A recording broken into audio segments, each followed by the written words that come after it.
apakah manusia purba itu benar-benar ada, Pak Ustadz? Adakah ayat Quran atau hadis yang menjelaskan manusia purba? Nabi Adam panjangnya situna zira'an, 60 hasta. Saya berapa hasta? Satu hasta nih, dari ujung nih ke sini. Satu hasta, 2 hasta, 3 hasta, 4 hasta. Karena kita udah lama kenal, tambah sedikit, 5 hasta. Nabi Adam 60 hasta. Kalau begitu Nabi Adam panjang sekali. Lalu kemudian berkurang. Saya ini last edition, yang paling kecil.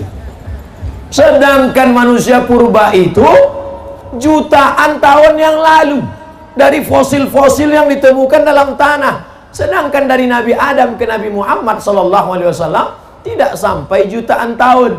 Maka kita sebagai orang yang beriman meyakini manusia pertama adalah Adam alaihi salam.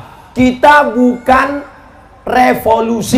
evolusi dari makhluk purba, monyet berubah jadi orang. Bukan. Kita bukan monyet. Ada yang mau ngaku dia monyet? Enggak ada. Itu teori dari Darwin punya. Kata Darwin, namanya Charles Darwin, dunia ini isinya air semua, nggak ada tanahnya, air. Lalu air ini disinari cahaya matahari menguap, lalu muncullah tanah. Lalu ikan yang dalam air berevolusi naik ke darat, manjat pokok kayu, berbulu jadi monyet. Monyet tadi berevolusi jadi orang. Ini teori masih diragukan. Kenapa? Karena kalau monyet itu berevolusi, kenapa setelah jadi kita kok nggak berubah lagi? Abdul Somad, kenapa Abdul Somad tidak berevolusi jadi makhluk baru? Pakai namanya gitu? Nggak ada. Ini menunjukkan bahwa manusia bukan evolusi dari monyet, tapi manusia memang makhluk yang berdiri sendiri, diciptakan Allah di surga, lalu dikirim ke dunia. Yang jelas makhluk Allah dua. Wa ma khalaqatul jinna wal insa, jin dan manusia. Maka kita meyakini itu sesuai yang tersebut dalam Quran dan hadis Nabi Muhammad sallallahu alaihi wasallam. Semoga Ustaz selalu dalam lindungan Allah, amin. Bagaimana cara agar usaha kita diberi kelancaran tanpa kita harus cari? Oh, nggak bisa. Oh, masih ada sambungannya. Tanpa harus kita cari pelaris dan selalu diridhoi Allah. Pertama kali masuk warung ketika pagi, yang punya warung jualan, toko, ruko, dagangan di pasar, pertama kali masuk pagi, baca Fatihah 1 kali, Qul huwallah 3 kali, Qul a'udzubil falaq sekali, Qul a'udzubin nas sekali, ayat kursi sekali. Saya ulang lagi.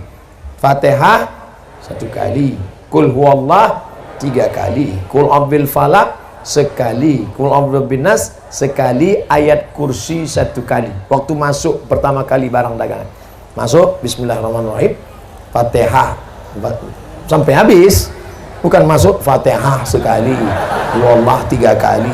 Bukan itu maksudnya. Karena ada orang ketika mabuk, ini mabuk nih, dia pakai narkoba, mabuk, datang temannya, istighfar,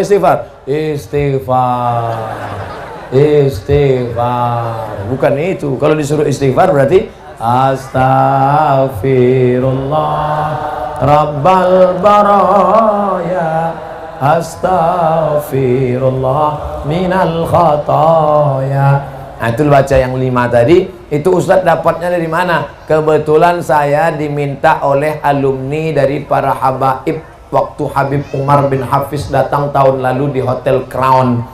Saya pembawa acara Habib Jin dan penerjemah Habib Umar bin Hafiz yang beri materi di hadapan pengusaha-pengusaha. Ada pengusaha yang nanya, Habib, kami ini bisnismen, gimana supaya lancar? Nah, itulah disampaikan Habib Umar bin Hafiz lengkap dengan ijazah. Pertama kali masuk baca Fatihah, Qul huwallahu 3 kali, Qul falaq sekali, Qul nas sekali, ayat kursi 1 kali. Ijazah dari beliau. Jangan lagi pakai mantra-mantra, masuk ke dalam mantra. Hai hantu segala hantu, setan segala setan. Datanglah, datang. Orang yang menjual jiwanya kepada iblis sudah terjadi. Coba cari di internet artis-artis yang menjual jiwanya kepada setan. Pernah lihat? Banyak di antaranya yang menjual jiwanya kepada setan. David Copperfield menjual jiwanya. Ada MOU-nya, Memorandum of Understanding Between Me and Satan. Jangan minta kepada setan. Kita ini hamba Allah, bukan hamba setan. Jangan minta kepada dukun, jangan minta kepada, tapi mintalah doa kepada para habaib, kepada para tuan guru dan kepada para ulama. Mudah-mudahan kita mendapatkan keberkahan hidup dunia dan di akhirat. Assalamualaikum Pak Ustadz. Waalaikumsalam. Bagaimana membimbing hati agar sabar dan taat dalam menanti seorang anak? Ustadz Somad, saya sudah nikah sebelum tahun 10 tahun belum punya anak. Berapa lama? 10 tahun. Nabi Ibrahim baru punya anak Ismail umurnya 86 tahun. Kamu baru 10 tahun. Tunggu 76 tahun lagi. Doanya Rabbi habli minas salihin. Nabi Ibrahim berdoa 86 tahun baru dikabulkan Allah. Nabi Musa tersesat di lembah Tih berdoa 40 tahun baru keluar. Nabi Muhammad minta pindah arah kiblat dari Baitul Maqdis ke Baitullah sampai wajahnya menengadah ke atas 17 bulan baru pindah. Ini doa pagi minta kabul sore. Emang ente siapa? Oleh sebab itu, sulitkah bagi Allah membuat engkau hamil? Innama amruhu iza arada syai'an ayyakula lahu kun fayakun. Sudah diponis ini istri mandul, namanya Sarah. Sarah nggak mungkin punya anak, mandul sudah tua. Tapi apa mau dikata, Allah punya kuasa. Akhirnya Sarah punya anak setelah Nabi Ibrahim berumur 99 tahun. 99 tahun jarak antara Ismail dengan Ishak 13 tahun. 86 tambah 13 99. Semua orang mengatakan Sarah mandul, gak mungkin punya anak. Ibrahim nikah sama Hajar, Hajar melahirkan anak Ismail, Sarah melahirkan anak Ishak. Allah punya kuasa. Oleh sebab itu jangan buka cabang dulu. Mana tahu yang pertama ini melahirkan. Kita doakan mudah-mudahan wala aziban illa zawajtah, yang belum menikah mudah-mudahan ditemukan jodohnya, wala raghiban illa anjabtah, yang ingin punya anak diberikan anak yang soleh dan solihah. Mudah Allah memberikan anak, saudaraku. Sebetulnya Allah hanya ingin melihat engkau bermunajat di tengah malam berdoa.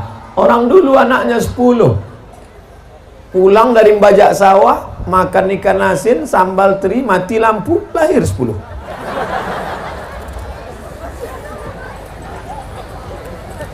Ustadz, apakah ketika orang tua sudah meninggal dunia, masihkah bisa memberikan doa-doa untuk anaknya, Pak Ustadz? Orang tua sudah meninggal dunia, apakah dia masih bisa berdoa kepada Allah untuk orang yang masih hidup?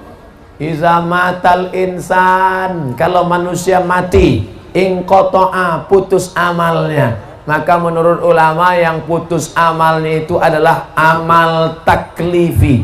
Itu maknanya. Yang putus itu amal taklifi. Orang meninggal tidak wajib sholat, orang meninggal tidak wajib puasa, orang meninggal tidak wajib umroh kalau mampu, orang meninggal tidak wajib bayar zakat. Tapi bahwa setelah meninggal dia beramal, maka dia tetap beramal. Mana contohnya? Nabi ketika Isra Mi'raj, Nabi melihat ada Nabi yang sholat di kuburnya.